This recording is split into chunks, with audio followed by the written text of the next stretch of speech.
MG lights के इस episode में हम जिस ड्रामा सीरियल को रिव्यू करने जा रहे हैं उसका नाम है थोड़ा सा हक। इस ड्रामा सीरियल की पॉपुलैरिटी की बहुत बड़ी वजह और इसकी दूसरी बड़ी वजह इस कहानी में बयान किए गए वाक़यात का तसलसल भी है, जिसने व्यूअर्स और ख़ुसूसन ख़वातीन की तवज्जो बहुत कामयाबी से हासिल कर ली।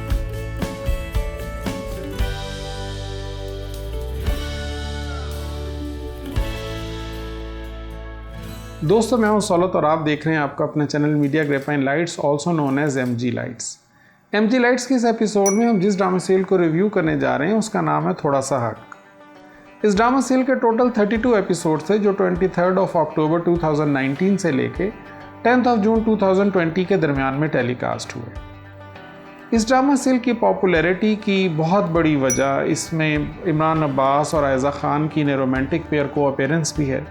इन दोनों एक्टर्स को इससे पहले हम लोग कोई चांद रख, तुम कौन पिया और मोहब्बत तुमसे नफ़रत है जैसे सीरियल्स में देखकर पसंद कर चुके हैं।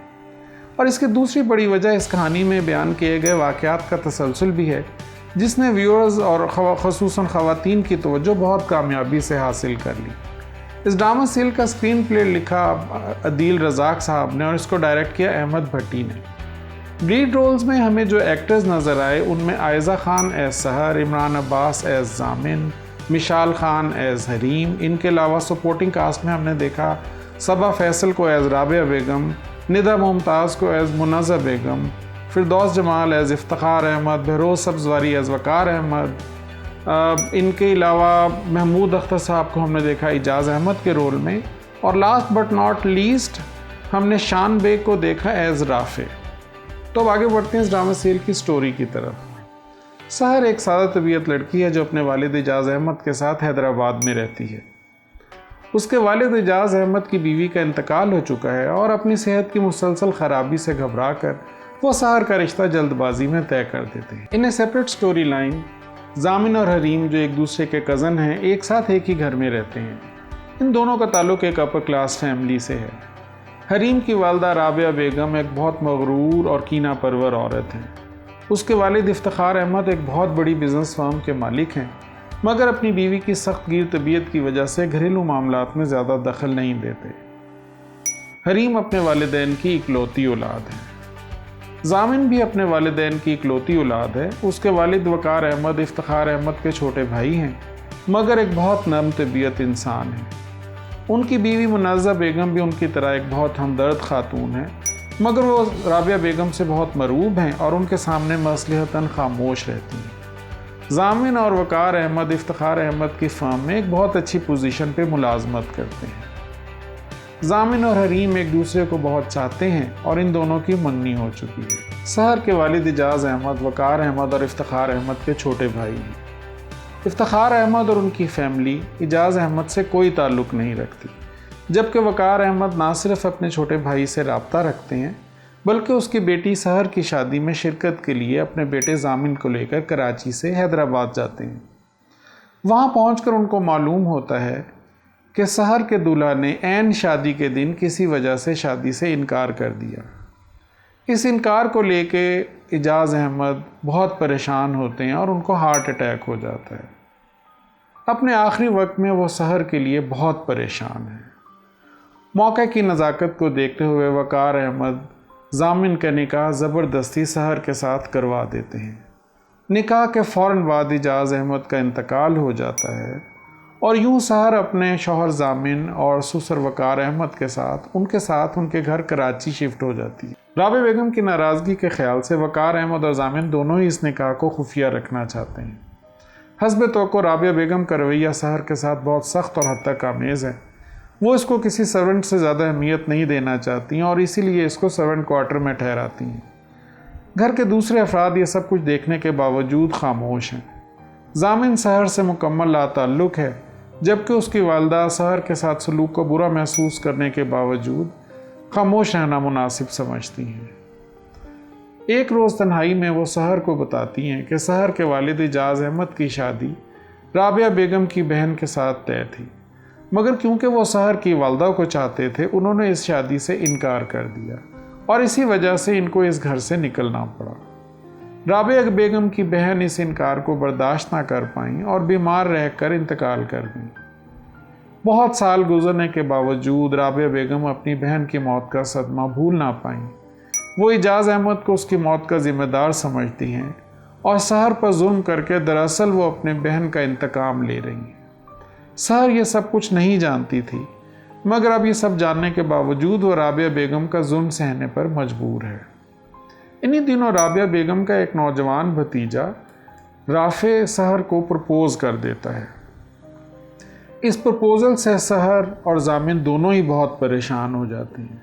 सहर नरमी से राफे को मना कर देती है, मगर क्योंकि राफे उसके निकाह से लाइल्म है, वो सहर पर जोर डालता है कि वो इस इनकार की वजह बताए और सहर को मजबूरन अपनी बात सख्ती के साथ दोहराना पड़ती है।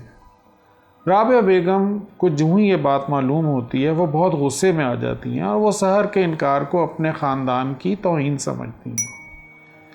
वो सहर को एक थप्पड़ रसीद करती हैं और जब दूसरा थप्पड़ मारने के लिए उन्होंने हाथ उठाया तो जामिन, जो सहर के इनकार की वजह जानता था, उसने आगे बढ़कर राबिया बेगम का हाथ रोक लिया। अपना हाथ रोके जाने को राबिया बेगम अपनी तौहीन समझती हैं और इसका ज़िम्मेदार भी सहर को समझते हुए उसको परेशान करने के लिए नए प्लान्स बनाने लगती हैं। वो सहर की शादी एक 4 बच्चों के बाप के साथ तय कर देती हैं, जिसकी पहली बीवी मर चुकी है। जामिन सहर की शादी के फैसले को लेकर बहुत परेशान है। वो अपने वालिद वकार अहमद से कहता है कि वो किसी भी तरह इस शादी को रुकवाएं। वकार अहमद अपने भाई इफ्तिखार अहमद से इस बारे में बात करना चाहते हैं, मगर इससे पहले कि वो बात कर सकें, हार्ट अटैक से उनका इंतकाल हो जाता है।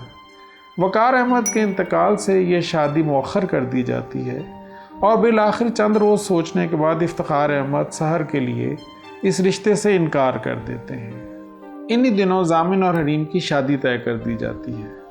जामिन अपने निकाह से पहले हरीम को अपने और सहर के बारे में सब कुछ बता देता है, मगर मौका की नज़ाकत की वजह से हरीम इस रिश्ते से इनकार नहीं कर पाती और यूं उन दोनों का निकाह हो जाता है। शादी के अगले दिन जब राबिया बेगम को जामिन और सहर के बारे में मालूम होता है तो वो सहर को धक्के देकर अपने घर से निकाल देती हैं। सहर के पास अब कोई रास्ता नहीं कि वो वापस हैदराबाद जाए और अपनी एक हमसाई शमसा खाला के यहाँ रहने लगे। दूसरी तरफ जामिन और हरीम को ज़बरदस्ती हनीमून के लिए भिजवा दिया जाता है। जामिन की गैर मौजूदगी में राबिया बेगम एक जाली तलाकनामा बनवाकर सहर को दे आती हैं। हनीमून से वापसी पे जब जामिन सहर से मिलने जाता है तो उसको इस तलाकनामा के बारे में इल्म होता है। वो बहुत गुस्से में वापस आता है और राबिया बेगम से इस बारे में बात करता है। राबिया बेगम उसे बुरा भला कहती हैं और नौबत यहाँ तक पहुँचती है कि वो ना सिर्फ घर छोड़ देता है बल्कि इफ्तिखार अहमद की फर्म में अपनी मुलाजमत से भी रिज़ाइन कर देता है। वो एक नई मुलाजमत ढूंढने के बाद एक घर किराए पे लेता है और हैदराबाद जाकर सहर को अपने साथ रहने के लिए ले आता है, मगर सहर की ज़िंदगी में अब भी सुकून नहीं है। राबिया बेगम और हरीम की वजह से उसको इतना परेशान किया जाता है कि वो जामिन को सुकून देने के लिए उसकी ज़िंदगी से जाने का फ़ैसला करती है। वो जामिन से खुला मांगते हुए किसी को बताए बगैर उस घर से चली जाती है। सहर के जाने के बाद जामिन की परेशानी हरीम को बहुत कुछ समझा देती है और वो जामिन की ज़िंदगी से निकल जाने का फ़ैसला करती है। वो जामिन को बताती है कि वो यहाँ से बहुत दूर जाना चाहती है और ये कि उसके जाने के बाद उसका वकील जामिन से खुला के पेपर साइन करवा लेगा।